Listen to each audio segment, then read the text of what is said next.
New Jack City, there really wasn't enough black actors to do a black Scarface, which they were trying to do. So, like I said, Chris Rock was the hottest street comedian. I was kind of like the on the edge player and conscious at the time. That was the right person for that role.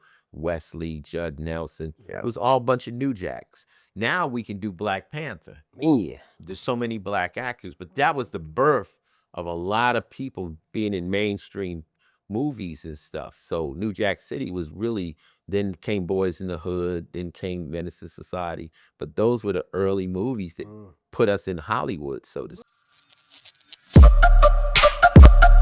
Yeah, we on Boss Talk 101. Yeah, we gonna talk. Okay, so the question I have earlier, you were talking about being one of the first rappers who went over into film, right? And now in today's day, you have so many rappers in film. Why is it so important for producers to incorporate rappers? What's the benefit of incorporating a rapper into a film compared to a trained actor?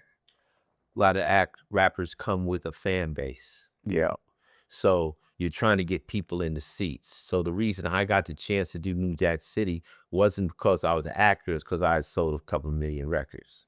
So they figured like maybe this will translate to people in the seats. It doesn't always, but that's how it worked. And I told people that. I said, I got my first role because I was a musician, and then they go, oh, so you got in the easy way. I'm like, okay, we'll go sell a couple million records.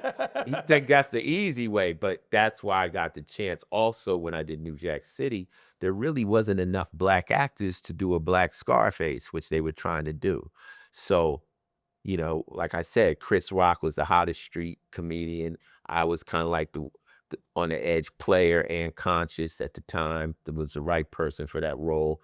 Wesley, Judd Nelson. Yeah. It was all a bunch of New Jacks. Now we can do Black Panther. Yeah. There's so many black actors, but that was the birth of a lot of people being in mainstream movies and stuff. So New Jack City was really, then came Boys in the Hood, then came Menace to Society. But those were the early movies that put us in Hollywood, so to speak. Will we ever have another movie that's for the people like that everybody just love as that favorite? Will we ever have another one like that? I don't know.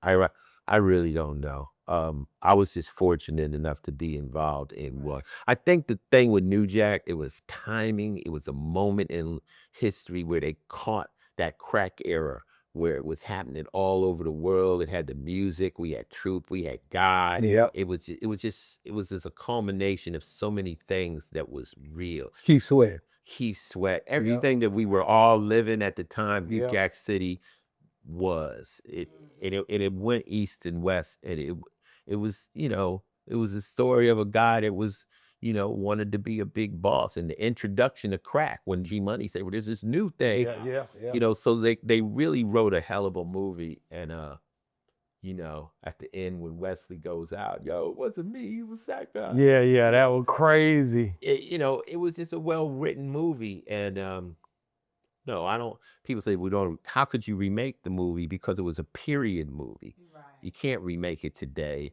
You They tried can't. Superfly, they No. destroyed Superfly. That was all. Well, let me ask you, your daughter. No, they did. I I agree. saw you posted a picture. Your daughter was on stage. How does she? She loves the stage. She been coming out there since she was 2 years old.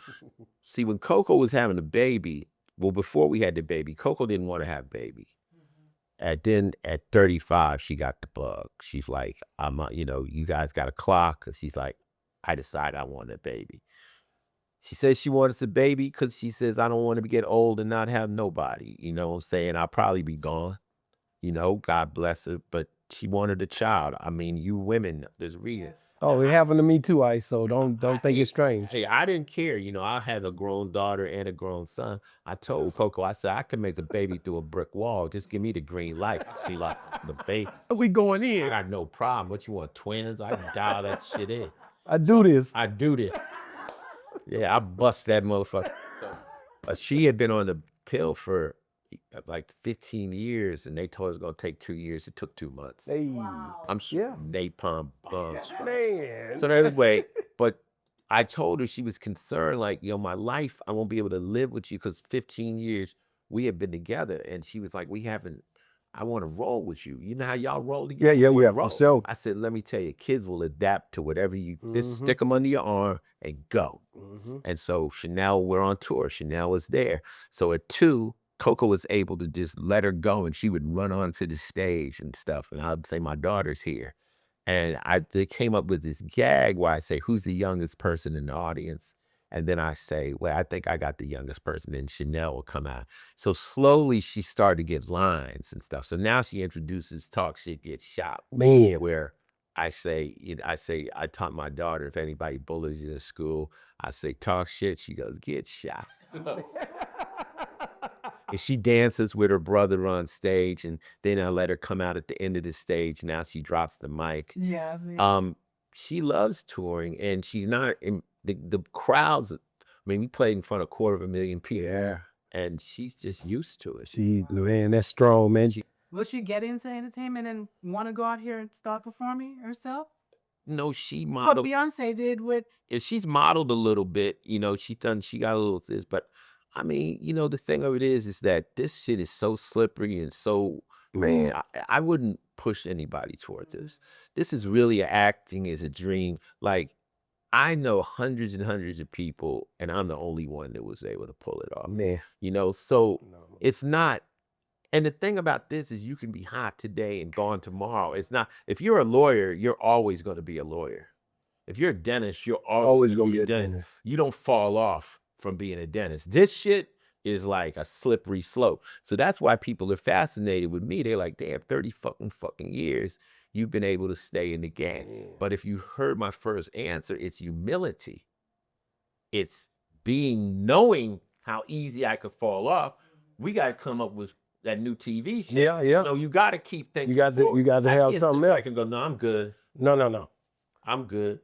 So if you have that humility, you will always look for the next lick. Right. So I know I wouldn't push my daughter toward it, but if she chooses to do it, my daughter wants to be, I ask her, she said, I want to be to 9. I want to be a babysitter. I want to be a YouTuber. I want to be a doctor, and I want to be an actor. I want to be a modeler. That's she calls her mommy, a modeler. So I'm like, okay, I like the doctor one. So, of course, being a parent, I'm gonna try to push her something that is solid, Man, thank you so much, Ice-T, man. Been great.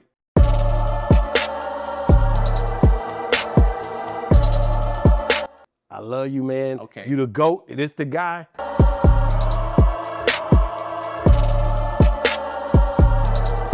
Stop playing. Y'all already know. Boss Talk 101, Ice-T. It's a wrap. Yeah, we on Boss Talk 101. Yeah, we gon' talk, we gon' have fun. We be on fire, we be lit. It's a unique hustle.